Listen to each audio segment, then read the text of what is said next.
खबर गोंडा जिले से है, जहां विकसित भारत का अमृतकाल एवं सेवा सुशासन और गरीब कल्याण के 11 वर्ष पर जिले में विविध कार्यक्रम जय महल गोंडा सांसद कार्यालय पर प्रदर्शनी लगाई गई है।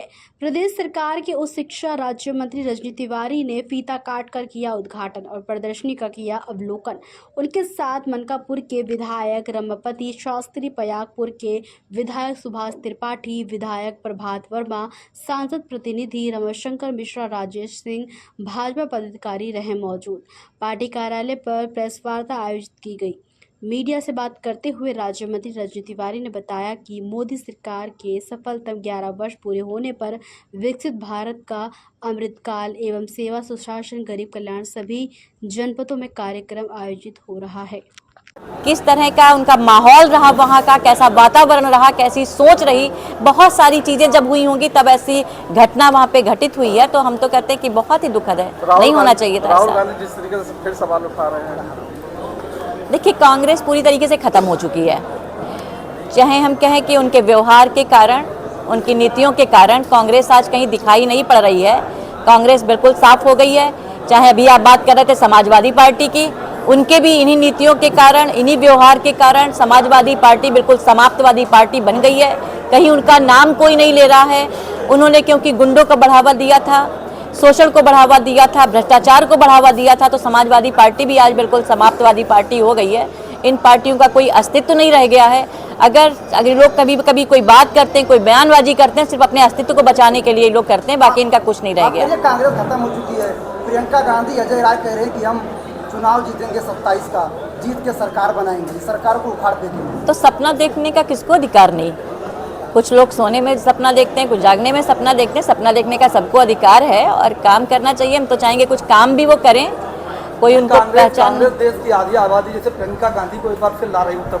दुखद है ये, इस तरह की घटनाएं नहीं होनी चाहिए। इसमें तो हम कहेंगे कि किस तरह के संस्कार हैं, किस तरह की सोच है, किस तरह की भावना उसमें रही है। तो इसमें ये सबके ऊपर नहीं थोपा जा सकता, सभी महिलाओं के लिए नहीं कहा जा सकता। हमारा वो देश है जहाँ पे हम कहते हैं कि अनेकों हमारी ऐसी बहनें हुई हैं जिन्होंने महिलाओं के स्वाभिमान को बढ़ाने का काम किया, और कुछ लोग ऐसे हैं जिनके बारे में अभी आपने जिनका नाम लिया, तो ये हमेशा कलंक रहेंगे महिलाओं के ऊपर। इस तरह का बिल्कुल भी ऐसी घटनाएं नहीं होनी चाहिए। बहुत ही दुखद घटना है ये। आप एक महिला करने का भी काम कर रहे हैं, स्वावलंबी बनाने का भी काम कर रहे हैं कि महिलाएं किस तरह से आगे बढ़ सकें। लेकिन कुछ ऐसे प्रकरण आ जाते हैं जो बहुत दुखद होते हैं और कहीं ना कहीं महिलाओं के ऊपर ये एक धब्बा लगा देते हैं। लेकिन कुछ लोग ऐसे हमेशा देखे गए हैं, इनको ऐसा नहीं होना चाहिए। बहुत ही दुखद है, कैसी उनकी सोच रही होगी, किस तरह से संस्कार रहे होंगे, किस तरह की शिक्षा उनकी रही होगी। ये तो एक क्वेश्चन मार्क खड़ा करते हैं, नहीं होना चाहिए ऐसा, बहुत दुखद है। राहुल गांधी को 9 साल यूपी सरकार का, उन्होंने 20 साल का हिसाब मांगा, कहा कि कहाँ गया बेरोजगारी, कहाँ गया भ्रष्टाचार, सब बड़े बड़े दावे थे, सब फोकले दिख रहे। देखिए कह सकते हैं खिसियानी बिल्ली खंबा नोचे। उनको जब प्रसन्न होना चाहिए, हमारा देश आगे बढ़ रहा है, हमारा प्रदेश आगे बढ़ रहा है। आपने देखा था इसी प्रदेश में किस तरह से अराजकता फैली हुई थी। हमारी बहनें सुरक्षित नहीं थी, बेटियां सुरक्षित नहीं थी, पढ़ने के लिए अपने काम को जाती थी तब उनको भय होता था। आज हमारी बेहतर कानून व्यवस्था के कारण आज हमारी बेटियां स्कूल भी जा रही हैं, बहनें सुरक्षित हैं। इसमें कोई शक नहीं है कि कानून व्यवस्था बहुत अच्छी है। तो जब उनको व्यवस्थाओं को लेकर के हमारी उत्तर प्रदेश और केंद्र की सरकार के जब हम सफलतम 11 वर्ष पूरे कर रहे हैं, उनको बधाई देनी चाहिए। अगर वो इस तरह की बात करते हैं तो कहीं ना कहीं जो हमने आपसे कहा है कि वही सत्य है। हमारा देश अब कुछ भी बर्दाश्त करने वाला नहीं है। हम किसी को छेड़ेंगे नहीं, और अगर कोई छेड़ता है तो हम उसको छोड़ेंगे नहीं। ये संदेश भी हमारी सेना ने देने का काम किया है। तो हम लोग अमृत काल मना रहे हैं आज़ादी का।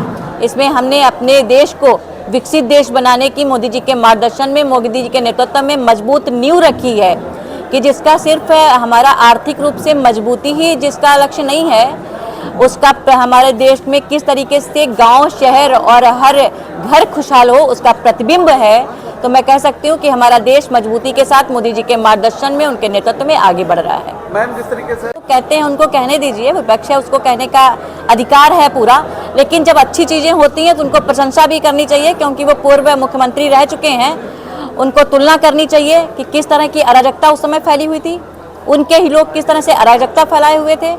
किस तरह से लोगों का शोषण हो रहा था, किस तरह से भ्रष्टाचार फैला हुआ था, उन चीज़ों को वो याद करके ही शायद कह रहे होंगे। अगर वो याद करें शासन यहाँ पे योगी आदित्यनाथ जी का उत्तर प्रदेश का, और अगर याद करें मोदी जी का शासन किस तरह से हम लोगों ने 11 वर्ष पूरे किए हैं, तो ये बिल्कुल भी नहीं कह पाएंगे। लेकिन कहीं ना कहीं जो उनको अपना याद आ जाता है, किस तरह से वहाँ पे शोषण हो रहा था, किस तरह से भ्रष्टाचार हो रहा था, किस तरह से बहनों के ऊपर अत्याचार हो रहा था, उन चीज़ों को याद करके ही वो इस चीज़ को कह रहे हैं।